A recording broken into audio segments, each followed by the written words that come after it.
leaving directions on your phone? Oh no! That's not fun! Navigate hands-free with Apple CarPlay.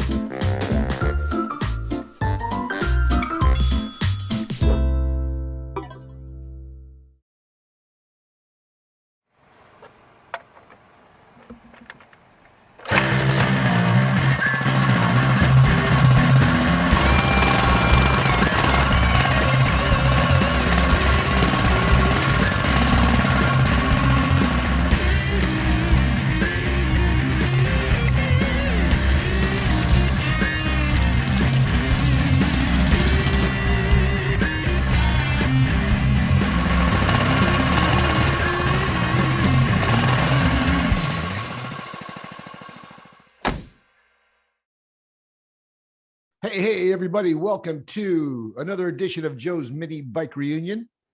I'm your host, Joe Sembragandio. This is season 6, episode 3. And this is your podcast for Thursday, March the 25th, 2021. And somewhere throughout the podcast, E will let us know the next time we're going to dial up this podcast. As we said earlier, we're going to try to make it happen twice a month. And as we get closer to normalcy, who knows? Maybe we'll have a couple special episodes as we take our act on the road. I want to begin the podcast by thanking everybody for listening in tonight. Hope you're having a good day. And I'd like to begin by giving a shout out to our friends at Pioneer. Pioneer is the global leader in car electronics and a proud supporter of automotive events everywhere, like Joe's Mini Bike Reunion. No matter what you drive, Pioneer has the gear to upgrade your car with all the latest technology like Bluetooth, Apple CarPlay, Android Auto, and Amazon Alexa. Remember, don't break up with your car, Arleau. Upgrade it. Learn more from our friends at pioneercarelectronics.com. A shout out to my man Ted and everybody over there at Pioneer. Hey, I got to begin the podcast by saying we've got a fantastic guest lined up for you tonight. He's going to be joining us shortly. Arleau Davis. Say it.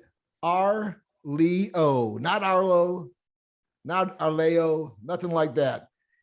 He's the man behind Arleau Builds, and he's AV Zone. He's got a lot going on up there. It's been a minute since I've caught up with the guys up there at AV.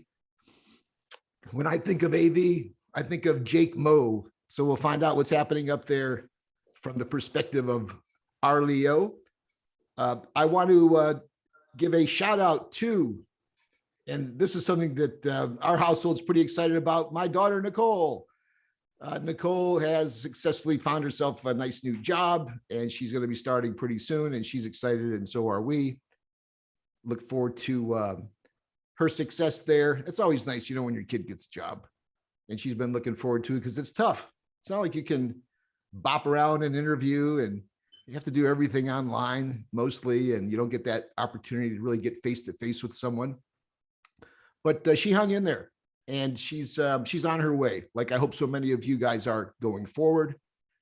I got to rant a little bit before we get our guest on here, because outside of the mini bike world, the last couple of days have been pretty funny, and funny in a weird way. Linda and I recently, we lied.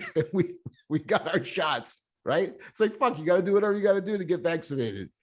So we were able to do that, and everything was going well. We went to the site, we signed up, we received the confirmation, and it's like the night before, and you have mixed emotions about this shit. You don't know if you want to get a shot. You don't know what's in there. You're going to turn into a reptile of something, but you got to do it. I'm in the event business. I'm on the road. I'm out of the country sometimes, so I needed to be protected. So we signed up for the shots, and wake up that next morning. And like that morning and that ride over there, it was like, when you have to go to jail, and about it that day and that night. And then on the way there, it's a shitty feeling. So before all that happened, that morning of, I get a text and it says that my appointment has been canceled. So I just deleted the damn text, and I went anyways. So we show up, and we didn't know what to expect. If you had proof of, because we said we were janitorial custodial. It's one of the categories that you can select. And we went there with business cards and whatever story we were going to tell them. And we didn't need any of that. We rolled up with the license, and they put a little mark on our car They pointed us to it was like a slalom course with all these cones, and we rolled through it. And some gal got up there, told us what she was gonna do, and asked us if we had any kind of allergies or any issues. And they shot us up before we knew it. And they told us to go in the parking lot, this dirt parking lot, wait for 15 minutes. And if you had any symptoms like sweating or fever or vomiting or dizziness, just, beep your horn, and the fire paramedic dudes would come save your life. So we went out there for 15 minutes and we were still alive, and we left. And it was just odd. Our arm was a little bit sore. And I think that's pretty much the same for everybody who's gotten the shot. But here we are the next day later, arm's still a little bit sore. And no issues whatsoever. It was simple. So if you qualify, and even if you don't, you can get it done. And hit me up. I've got a website where you can go sign up if you're in Southern California, because getting vaccinated is probably pretty important. The other thing I'm going to rant about is today I was getting ready for the podcast, and so just one of those days where we didn't have anything to eat. So we went out and we bought some cold cuts, and I was trying to buy some cold cuts, right? Like, I just want to buy some prosciutto sliced thin and have a nice little sandwich. I swear to God, this lady behind the counter took fucking 20 minutes to slice a half a pound of ham. I thought it was on some show. I thought it was on like candid camera. I could not believe it. 2 slices a minute. And I'm waiting here like, this can only be happening to me. I didn't want to complain. I bitched about it to the guy that I checked out with, but I didn't go to the manager. And Linda and I joked about it, and we laughed about it. I just having one of these days. It sure as shit, it continued. Linda had to go to the doctor this afternoon. On the way there, I'm driving on the boulevard, driving in Linda's little Mercedes SUV. Some dude in a little Mini Cooper passing me on the right-hand side, cuts in front of me, gutter balls the left-hand lane, cuts in front of everybody else, came out of nowhere. Immediately, there's a cop car right behind me who saw it. Instant karma, on his ass. Pulled up alongside of him, pulled him over. They were pissed off. God knows what they were getting ready. So I pull over to the guy. I say, "Officer, this asshole cut me off." And the guy looks at me, I swore at him and just went on. And finally, I felt like, man, a lot of shit's been going on. Finally, I get mine. Finally, I get a little karma. So the guy got pulled over for cutting me off. The prosciutto was sliced thin enough, although I waited for a half hour, and I'm not dead from the vaccine. So with all that excitement, let's bring up a guy that, I've wanted to have him on the podcast for a while. He roams in the AV, Antelope Valley, which is an area that many of the real mini bike enthusiasts, that's where they hang. You hear a lot about LA. You hear a lot about different areas of California too. But AV, I've been out there, and it's been a minute because everybody's been locked down, and I don't go as fast as these guys. These guys go pretty fast out there.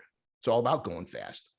You're not going to find any 3.5 horsepower Tecumsehs taking a little putt around AV. No.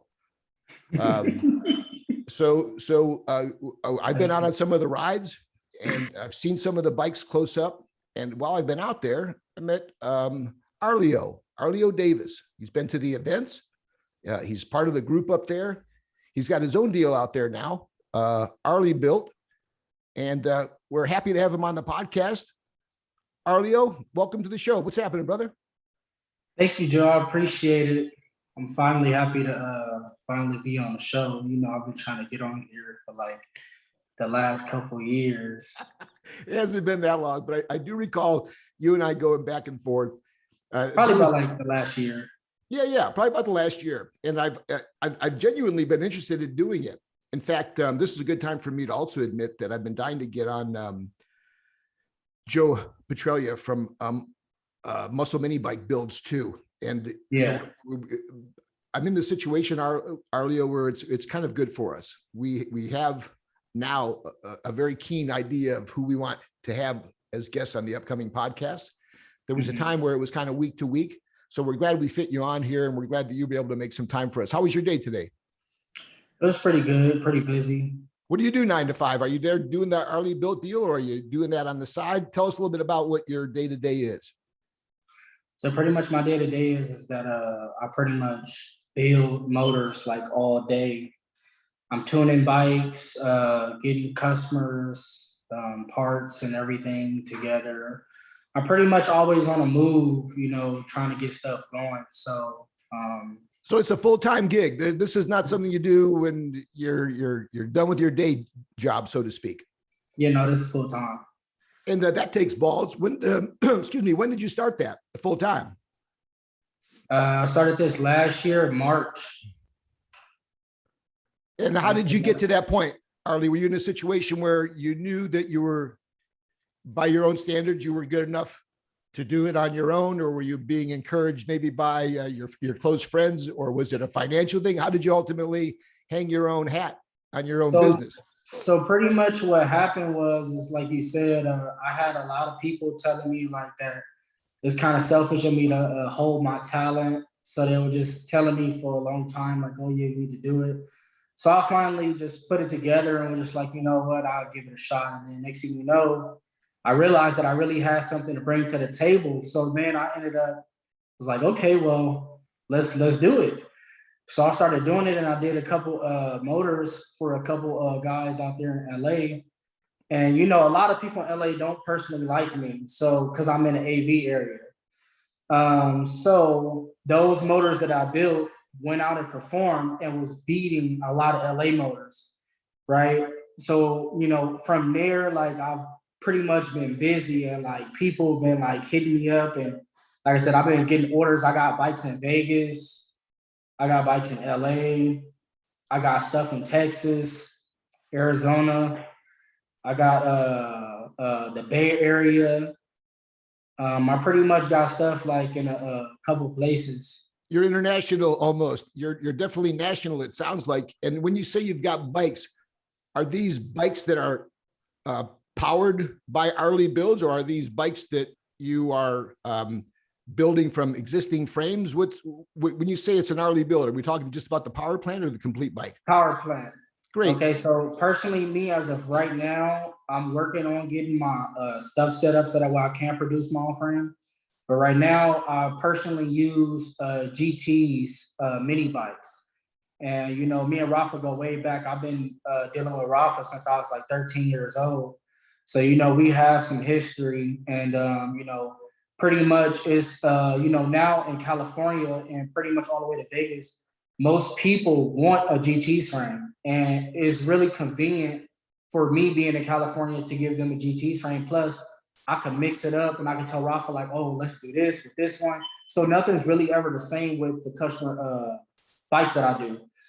They all want some type of this and that, and I just give them a little bit of splash of this. And then a power plant is obviously completely different than what most people have because it's built by me. And then, I change it up the way from I dress up the motor to like even all the way up until the custom pipe that I go get from Jake Moe, because he really sick with the pipe. So, I got to give him that credit on that one. And then, he pretty much, his pipe is pretty much what wakes up the motors. You know what I'm saying? Like if you don't have that correct pipe on your motor, it's not going to operate right. Breathing, the chain, the sprockets, the gearing are also important. What is it that you have, Arleau, that, because there's a lot of guys out there that claim to build engines, fast engines. And in fact, we've had some on recently. One of the best at the game, Daryl Smith, and you run around with another one of the guys who's the best in the game, Jake Moe. What is it, Arleau, that you specialized in that had everybody's head turning? Without giving away any of your trade secrets, where would you say you specialize when it comes to building motors? I mean, obviously there's work you could do when you're porting and when you're doing work on heads and when you're selecting, obviously piston size and camshafts and all that stuff. But is there something that you specialize in that you can talk about? One of the main things that I really look for in a motor, I don't really necessarily shoot for size, right? It all leads to like, who is getting this? You know what I'm saying? How much do you weigh, so on and so forth, because then I could build your build accordingly. Sure. So most of these people out here, they build like a specific build and it's good for everybody. but it's kind of a bad thing because it's like if this person's 50 pounds and this person did like 95 miles an hour, and then the next person you get them the same combo, but they're heavier, obviously the bike gets slower. So you're custom fitting them. That's when I really have to do my homework, and I have to really base from the cam to the piston to the crank to the valve size to the port work, everything based off of who's going to be riding the bike, who's going to be the owner. So like I'm very versatile with my combos. So you may build like I'm 180, we'll say 5'8", older guy, don't want to kind of creep up on 80, but want to go a little bit faster than 50. I'm looking for like a 60 mile an hour, 70 mile an hour bike. That's what you need, right?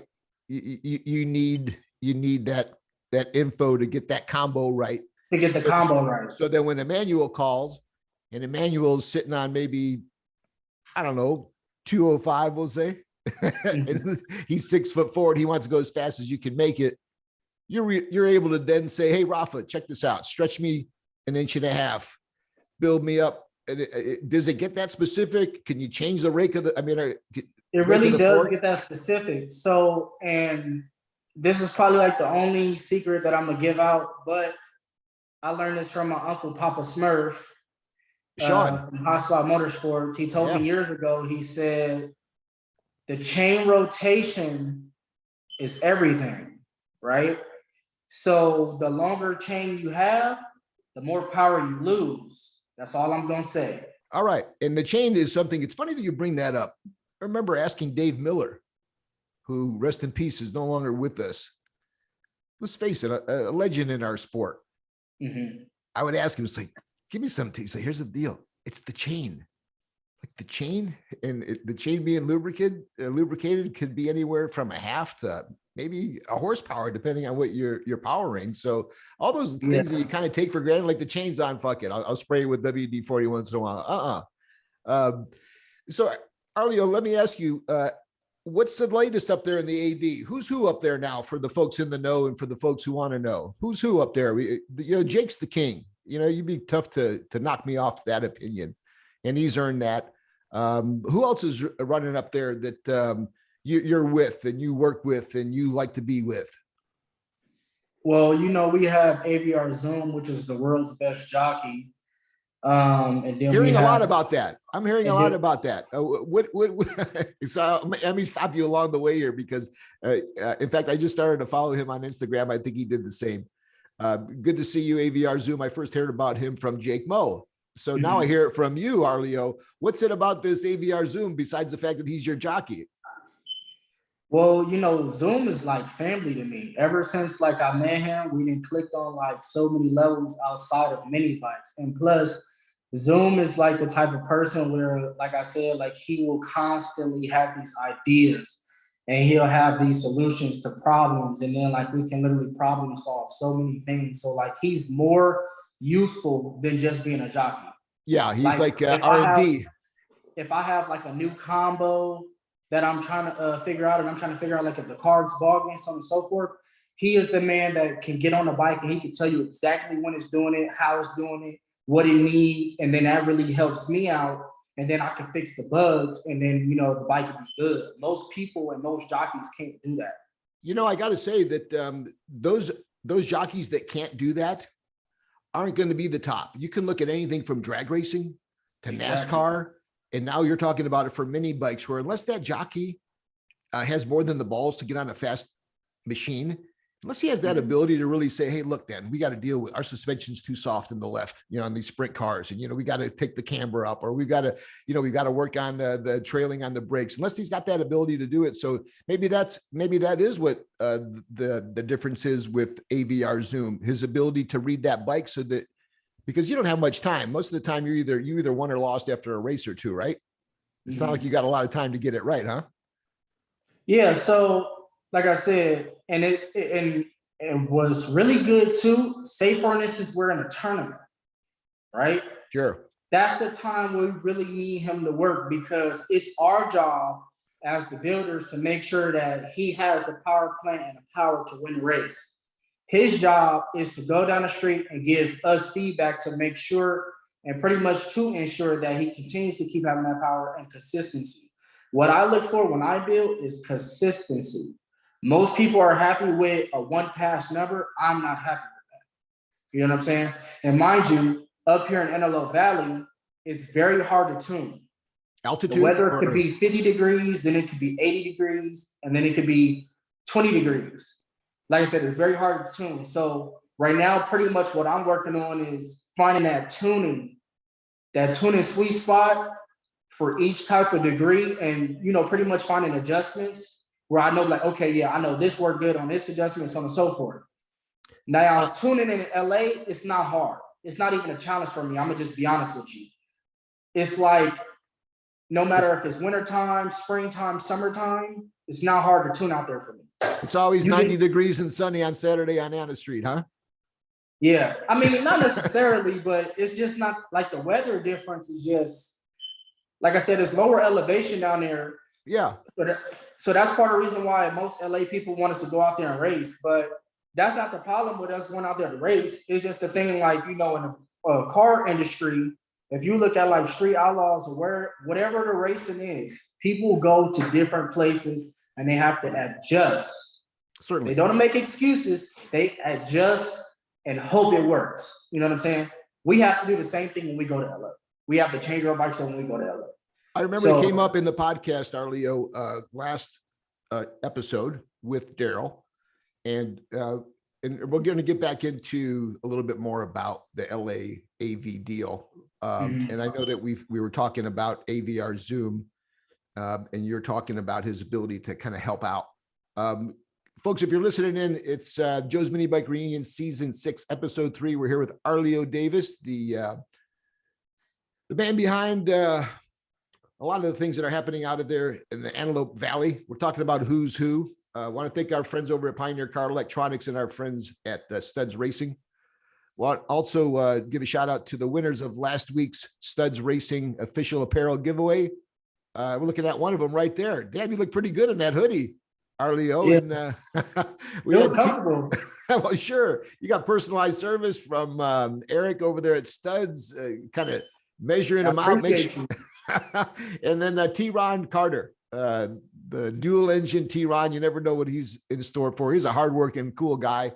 He's from LA, but he's just reminds me so much of all the guys that are part of this cool hobby. A really good guy. I know you guys like to break each other's balls in LA and Antelope Valley.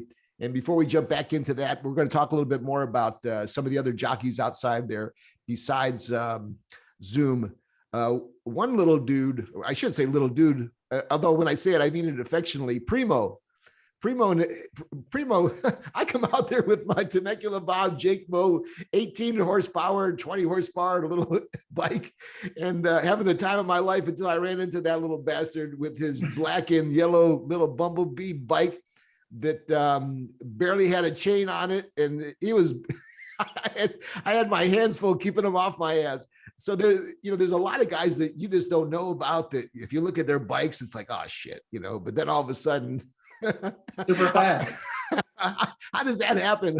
How do these bikes that barely look like they can run blow by bikes that are built by professionals, So one bike that I've actually seen like that in the GT tournament when we lost to Most Wanted, I never even seen that bike the whole tournament. I never even seen it go down the street, let alone see the bike there until we raced it. And then it's like after we raced it, I'm like, what's so special about it? Like, it had nothing special about it. Like, I'm telling you, the bike looks so sleeper, basic, just out of ordinary. You know what I'm saying? Just something that you just not gonna catch. You know what I'm saying? You just gonna walk right past it. And it was one of those bikes where it did not look the best, but it did its job. You know what I'm saying? So I love they have some of them out there.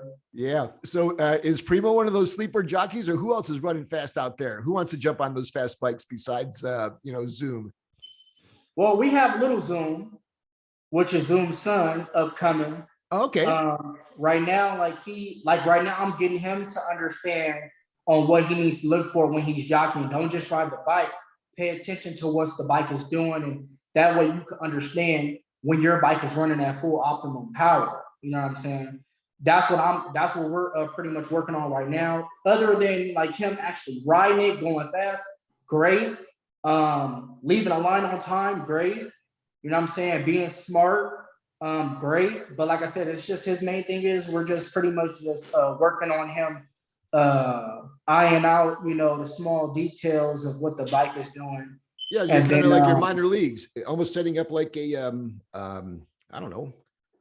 And you think about it, it'd be pretty cool to get younger guys more involved in it. You know, not to put them on a rocket bike so soon, especially even if they've got the interest or the nerve, but you know, bring them along slowly, keep it in the family, so to speak, like it sounds like it's happening there at Family Zoom. Okay, so we got the jockeys covered. I'm going to let you represent, and I know there's a lot of other good builders out there and a lot of other awesome bikes out there. Who else do you want to recognize that's kind of should be in the know up there in the AV? I want to recognize Charlie. Sure. Charlie Fusi. Like I said, Little Zoom, Big Zoom. Our newest, latest jockey, Tavion. Sal. Jake. Yeah, we mentioned Primo up there. Oh, who's your uncle? Papa Smurf, Sean Reed. Oh, yeah. So, okay. Yeah, you know, Sean, I haven't seen much of him, Sean. Give me a little update on Sean. What's happening with him? Okay, so pretty much my uncle, like, you know, he's talented in like so many ways, it's like not even funny. So mini bikes isn't just the only thing he does. Most people think like, oh, you know, he slipped away or whatever. But in reality, right now what he's doing is he's doing model cars and Hot Wheels. Model cars and Hot Wheels. Okay. Model cars and Hot Wheels. So he should be making an appearance and coming back right now. He's working on one of those new micro what is it? I forget the name already. It's one of those, you know, those micro frames that they just came out with, but it's the micro drag frame. Oh yes, my God! Yeah. Just Google them. They're running on alcohol. Some of those things. Yeah, he's amazing. Building one of those right now. Is he really? No shit. Well, look, tell him that we were shouting out to him. I had spent some time with Papa Smurf back in the day when I was just rolling out with Joe's Mini Bike Reunion. I think he still has some of our decals and banners up in his storage areas there. He has them. He has them all everywhere. Does he? Tell him I asked about him. I also have some Hot Wheels for him. Okay. Yeah, he'll like that. I bet he will. Arleau, see, I did it. So check this out. For those of you who may have fallen into the same situation that I did, is if you read Arleau's name, you can maybe go with Arleau. Sometimes you let that U float out there, but it's R, like the letter R, Leo. Arleau is the way it's pronounced, not Arleau, like I may have done and you may have done. And we're hoping that you're enjoying the podcast. So let's talk about this. Let's talk about this also. How fast you guys running up there?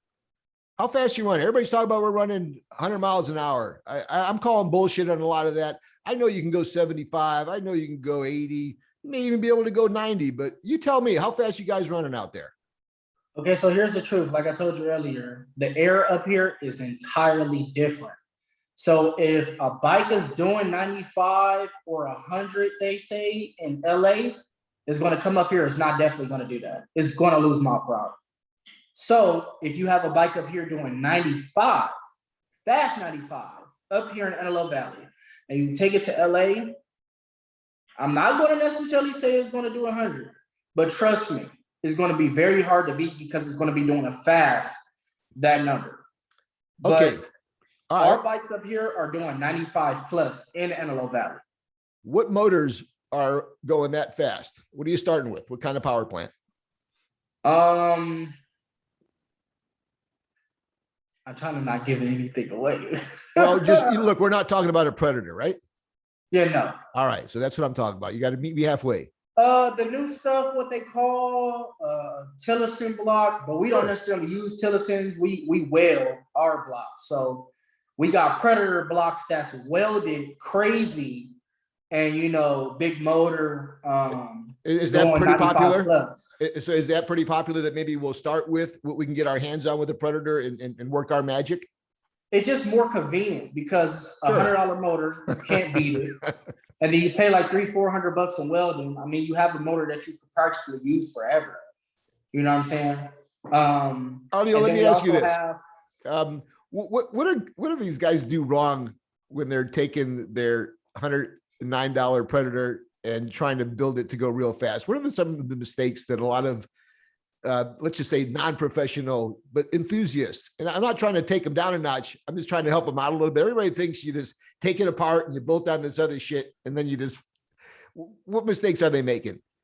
So it's a couple. First thing I see people do is they take off the box muffler, they put on 3-stage pipe, they put on a dirt bike carburetor, they remove a governor, and they just either bypass the governor or they remove it. They don't put in a new billet rod, a new billet flywheel. They don't upgrade the springs.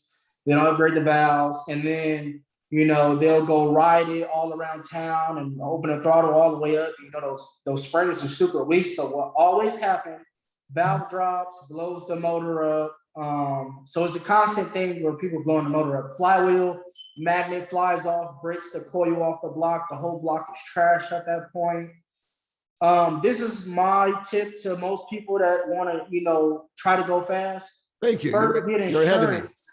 Get insurance first by buying a billet rod and a flywheel and properly installing it.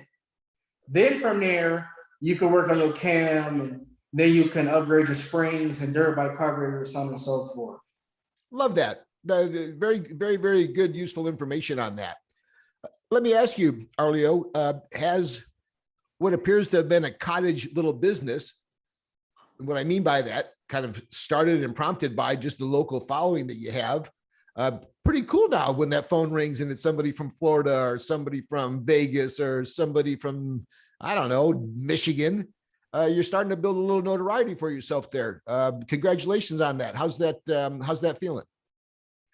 It's overwhelming and it's stressful because you never really get comfortable with what you do. It's always I gotta go the extra mile. I gotta make sure this is right. I build these motors as if they're my personal own. Like I want them to last for a very long time. Pretty much I care for them. And usually majority of the time after I put in all my hard work, I never really want to give it to the customer. I just want to tell the customer like, yeah, let me just pay you back your money and I'm gonna keep it. But I gotta let them go. Like I can't keep all of them, but yeah, you'll be out of business pretty quick like that. But that's what that tells me. It just tells me that you really have that passion. These are like your babies. I really do. Sounds like, it's like you're sending them off to college and it's like you're proud, but you're also like, nah, I want to keep them here. I want you to stay here. Exactly. Let them go to school. Hey, so now we know what you're up to. Now we have some tips and tricks. You give us a little bit of a roll call about who's doing what up there. Let's talk a little bit about this AV versus LA. I always enjoy the banter that goes back and forth, and most of it is good natured. I also realize that over a period of time, I think a lot of it probably due to the fact that people are cooped up and, maybe a little frustrated, a little bit down. People getting shitty online too, talking shit. When it's all said and done, it's just nice. It's just nice to see people face to face. That's why I love the mini bike reunion. Not so much to really see who has the fastest bike or have guys arguing with each other. But I just want everybody to be together and have a good time. And we haven't even been able to do that. But when it comes to LA, you do see mixed signals. You see different comments that range from funny and make you piss your pants, so funny. And then you see things where people are really taking nasty stabs at each other. I subscribe to the fact that it's not that deep rooted, that there's no real animosity there. It's just good natured ribbing. Do you see it that way? This is what I will say. So with the AV versus LA thing, it's like one of those things where, they look at us as if we're the outsiders. And it's like, they pretty much, in other words, they treat us like we're the East Coast. And, like I have to explain to people, everybody from my crew is not from the Antelope Valley. We just live here, right? So I told them, I said, if East Coast came out here and was demanding races and like they was about to take over the East and the West Coast, AVR is going to come down there and go compete with my West Coast buddies that, obviously don't really agree with me as of right now, since we're in a whole other city. So the way how I take it is, I feel like a lot of people just don't like us because they think that we make it seem like we're better than them, and that's definitely not that's not even a thing. Because to be truthful, they started the AV versus LA thing like a couple of years ago. We used to just ride. Like I said, I used to build motors, but I didn't really build motors for like nobody like that. We used to just ride. So then we ended up putting together a group and then, forming a unity. And then, so then from there, when we made the first appearance in the GT's tournament, we had one bike, which is the most hated. It was beating all the fastest bikes. They claimed like, oh, the fastest bikes wasn't there, this, that, and the third. But we knocked out all 8 bikes and we then made it to the final race. We barely lost, but it is what it is. You win some, you lose some. You Sure. can't roll on the pass. But in my opinion, we technically didn't lose that race. You know what I'm saying? But yeah, you win some, you lose some. So when I've had, and I really have the great gig because I'm in the middle of a lot of this, and I can clearly see a segment. I can see the segment of the mini bikers that are just into drag racing and going fast. I can see the regular enthusiasts who just want the next little Indian bike from 1966 to make their collection. I can see the beginners that don't know the difference between a Coleman and a Bonanza. There's so many different elements. There's the older guys, there's the young kids. It's all good. I spent time with you. I spent time with Jake. I spent time with Daryl. I spent time with Cleveland. I can bop around with Home Alone, or whether we're talking to our friends Rafa over at GTS. Everybody comes from different areas. You're going to have a little bit of an allegiance to that area, to that group, because you're with them more often. But I find it to be a little bit more competitive with the drag racing because, hey, that's a competitive side of our sport. I think it's all good. And for those folks who have made an opinion about who the AVR guys are and what they represent, what they stand for, here's a good example for you. If you've been listening to this podcast, you can see that, in Arleau, you're just like so many of the guys that I've met up there. I've always enjoyed my time up there in the AV. And I wondered if you wanted to, is there something maybe that you can help us with? If folks want to get a hold of you, if folks want to find out about how they maybe can go a little bit quicker, maybe find out if you can put together a bike for them. How do folks get a hold of you? Most people could contact me on my business page on Instagram, AVR_Arleau. And then from there, like pretty much, we'll talk, and then I'll shoot you my number. And then from there, we could text and so on and so forth. Yeah. So that's and it's just typical way, folks, get a hold of him online. You'll see his information posted up here as well. Arleau, is there anybody else that has helped you along the way that may not be on the mini bike scene? Is there anybody else you maybe want to give a shout out to that's helped encourage you from your early days as a mini bike enthusiast to now having your own gig? Man, that's a really good question. Well, pretty much I want to shout out my wife. Like I said, she knows that I've always had this passion about this and this talent, and that's always been like my goal. What's her name? Her name is Kimberly Sanchez. So, I've been with her since like 7th grade. So I've been talking about this for like years. And then so like now it's finally happening, and then like she's like super all excited and happy for me and everything. So it's just like, it's very heartwarming. She like one of like the main backbone to like really push me to do this. Like, because some days, we do get up and be like, oh, I want to do this shit. Yeah. Then you got that one person that, that really make you change your opinion and your perspective to how you do things. And, she always tells me it's like one of those things where it's like, would you really do that? Or what would you do? You know what I'm saying? And that's why I always had this mentality, like, no, I got to go the extra mile, because I know I'm having doubt in my mind. I'm like, no, I got to fix that. Because if there's no doubt, then I know I did a good job. But if there's doubt, then I got to keep going. Yeah, I love that spirit. You have, you're mature beyond your years, Arleau.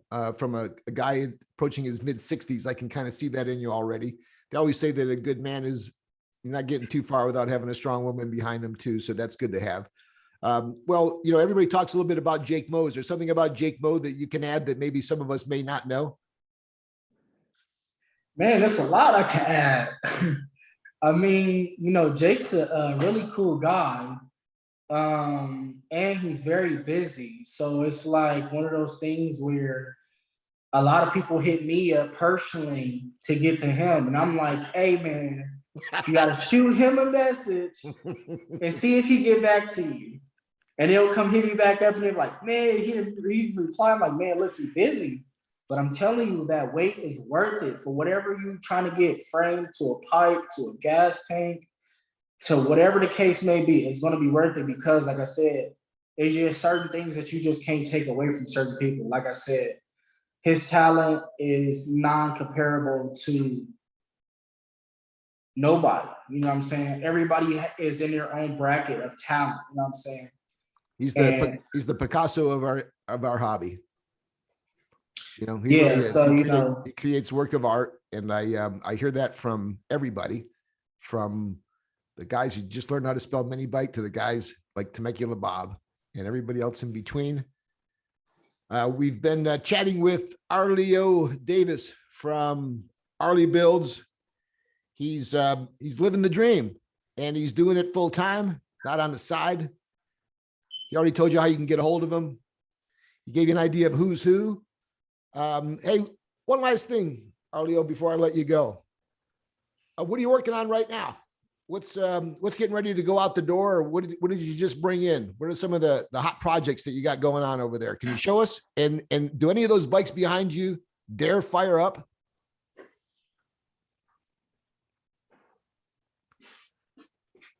All right. Show me what you got there. It's breaking out the good shit, folks. Okay, that looks like a coffee can piston. What do we got there in front of us? So this is what you call one of those play motors. This is a motor that a customer wants, and they don't want it to be completely stock, you know, stock bore, stock stroke, but they want a little bit more power, a little bit more get up and go, and pretty much a motor for them to just beat on. So this is a 3-inch piston, you know, by stock stroke, billet cam. This is usually how I set up my 3-inch stock strokes. Most people would go with a cast cam, with the cast crank and the cast side cover.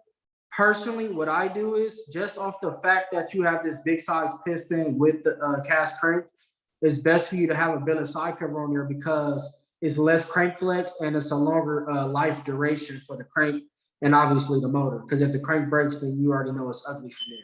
And it's not so much the weight then. It's those other reasons that you mentioned, right? Not just because of the weight difference. Okay. The stress on the cast crank is already like, plus it's not balanced. You know what I'm saying? So when you go up on the sides of that piston, majority people put together the motors unbalanced. Nobody really wants to pay the extra $100, $150 to balance the crank, so on and so forth. You know what I'm saying? It's like extra money. They're like, oh, it doesn't make me faster. No, but it makes your motor last longer. It's insurance. You know, it's insurance. So most people be like, oh, well, I'll just build another one. You know what I'm saying? So it's just like one of those things where, you know, I just be like, you know, okay. So this is one of them that's going to go out the door. Which state is that going to, Arleau? That one's for somebody in Antelope Valley. Okay, local. Well, there we go. Now we got one of these racing blocks, huh? So this is one that I'm building for a customer. Finally, just started getting parts in. This should be done in about like a good month and a half, hopefully. What do we have in front of us there? What is that? This is a billet animal block. This isn't like, it's not cast. Most people think that this is like a cast motor, but no. This is solid billet. It comes with a billet side cover. You can get this block. It's sleeved also. And a side cover for like, I want to say the cheapest block they have is like $620. What size piston is that sleeved for as it comes? So you could get this block sleeve to 2992, which is the smallest piston, all the way up to 3-inch 51 thousandths. So 3.051, which will be the biggest that they'll let you sleeve it. Yep. However, this is a Billy Animal block, and custom stuff could come into play, and you can go way bigger. So this motor is capable of 360 cc's, right? And obviously a 360 cc small block is like outrageous. And yes, it should be very capable of doing a fast 100, no problem. But out of all my years and my research and the stuff that I've been going through, you don't need a Billy Animal to do 100. Yeah. You don't need a Billy Animal to do 100. I have a motor actually that I'm about to show you that will do 100, but I'm not going to gear for 100 because, like I said, I look for fast exact times. I look for fast exact times. I don't look for like mile per hour.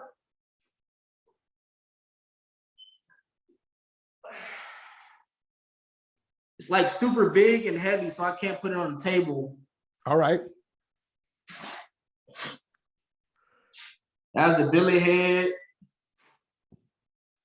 Got their racing clutch. What clutch is that? This is a 4-disc custom clutch. Okay. Each disc is like rated for about like 8 horsepower. So you only really need that size clutch for something that's really making some serious power. If you have a stock bore, stock stroke, because I see people, they follow me. And when I went to LA the other couple weekends, I see this guy, he had like a 4-disc clutch on his bike. And I'm like, that motor is not nowhere near that size to use that clutch. And you could hear it, I could hear the motor. It doesn't have enough power to make that clutch, make the motor work. So it's like bogged down. And he didn't know, right? He just thought they just look at stuff that people have and they just think, oh, he just got that on there just because. But like I said, every motor is different. Like most people that have like 3-inch strokers, they'll have a 3-disc bully on it. You don't necessarily need a 3-disc bully for a 3-inch stroker. Got it. A 2-disc will do. A 2-disc bully clutch, a genuine 2-disc bully clutch, not a aftermarket clutch. Yeah, there's another good tip there too. It's not just a genuine 2-disc bully, because we've had a motor on the dyno at Joe's make 26 horsepower with a Titan Premier clutch. I know for a fact the Titan Premier clutch was spinning and slipping because that clutch is really rated for like 10 to 15 horsepower. Sure, yep. Yeah, very, very low horsepower. Half the size. So if we would have at least had like a 2-disc bully on it, the motor could have possibly made 27.50, just without the motor slipping, you know what I'm saying? Yep. So, these 3-inch strokers, most of them struggle to make about 20.8 horsepower to the back wheel. That's pretty good. That's decent. But like I said, it's like tips and tricks that I usually do with building my motors. Like I said, I want to get all the power out of it, not baby or high power or whatever. So like I said, even all the way down to the clutch, it matters, because you can have a strong motor but have a weak clutch. That's actually crazy, because I actually have a customer motor that I had built, and then they had bought a Titan Premier clutch, and I'm like telling him, that's not gonna work. So like he was like, oh, my motor is like bogging down. I said, like, describe bog to me. You know what I'm saying? Then and he was like, he was like, like I could get on it, and then like right before the finish of the quarter, it'll like hunch over. I said, okay, well, bring it by. So I tested it today with me personally on it, because I know what to look for and what I'm trying to fix or whatever. It's not bogging. This whole time, his clutch is slipping. Because he's making so much power, it's like not even gripping anymore. So when I took the clutch apart, you could literally see it sliding, and you know what I'm saying? It's supposed to just grab. It's sliding inside the actual clutch. Yeah, that ability to diagnose those problems, either visually, just by looking at them, if the guy's sporting the wrong clutch, or the guy's got maybe a setup that just ain't going to work, and why. I guess it's just a matter of how you approach that person too, and either decide to lend them some insight or have them hit you up. A lot of guys don't like that. Sometimes they take offense to it. So you always juggle that. But you've shared some really good insight with us today. Thank you for some of the tips and tricks as well. It's been a pleasure to have you on, Arleau. And I'm sorry Absolutely. I appreciate it. Yeah. It took us a little bit longer. Hey, a few other things happening that are good news in the industry. The Wimber mini bike reunion, which is held annually in Pennsylvania. I think that event's been going on for decades and decades. It's back on. It's June the 18th and the 19th. So for those of you on the East Coast who want to get a fix of the mini bike style events, you can check out the Wimber mini bike reunion. I'm sure you'll find out more about that online. I'd like to give a few shout outs I could to myself. Once again, I want to give a big shout out to my daughter, Nicole, Boom, Gail, Eric Shingles, Duran Bagwell, T-Ron Carter, Randy Keats, Cam White, Paul Giotto. We mentioned him earlier, Jake Moe and Charlie Fusi. A big shout out to Big Daddy, Daryl Smith. Good to have you on the podcast last week, Big Daddy. And I popped a little something in the mail to you that it's your Hall of Fame hat. So welcome to the club of 2021.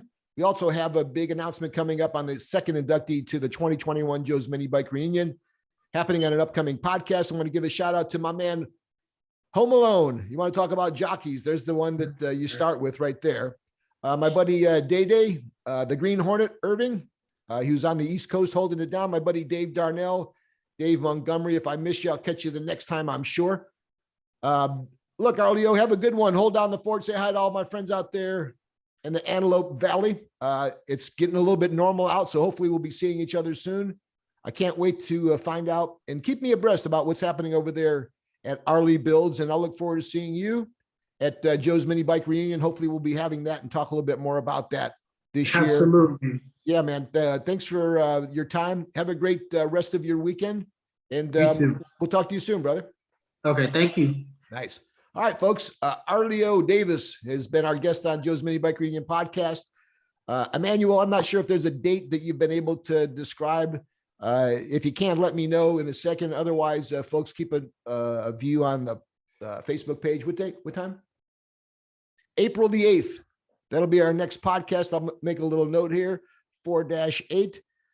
And I'm not sure. I think I was working on having the head honchos over at Honda Motorcycles. Colin is their PR guy. They've got the new Honda Grom, which they're talking about. And, there's that other side of this mini bike world that I just love, the little mini motos. And to all my Honda Grom friends, I want to give a big shout out. They just got back from a big ride up in, I think it was the Bay Area Honda Grom ride. They were supposedly going over the Bay Bridge and the Golden Gate Bridge and hanging out in San Jose. My buddy Ernesto was up there just for the day. He said that they showed up at the gas station and it went from 20 bikes to about a few hundred bikes. And then the cops showed up and they thought they were going to have a little bit of an issue, but the cops were cool. They followed them along on the ride, but there were no issues and everybody was good. So if you were a part of that ride, I hope you had a good time. For those of us who weren't able to make it, maybe some other time, but who knows? Looking forward to having him on the podcast. And I reached out to Temecula Bob, as I continuously do, to try to get him on the podcast, but I don't think he wants any part of a computer. A big shout out to my man, Evil Ed too. There you go. Let's work. We'll get Evil Ed on. It's been a little bit of a while since we heard what's happening with Evil Ed. Looking forward to hearing about the latest escapades there. Hey, thanks for listening, everybody. We look forward to seeing you on the next Joe's Mini Bike Reunion podcast. We'll see you the next time. Thanks for listening.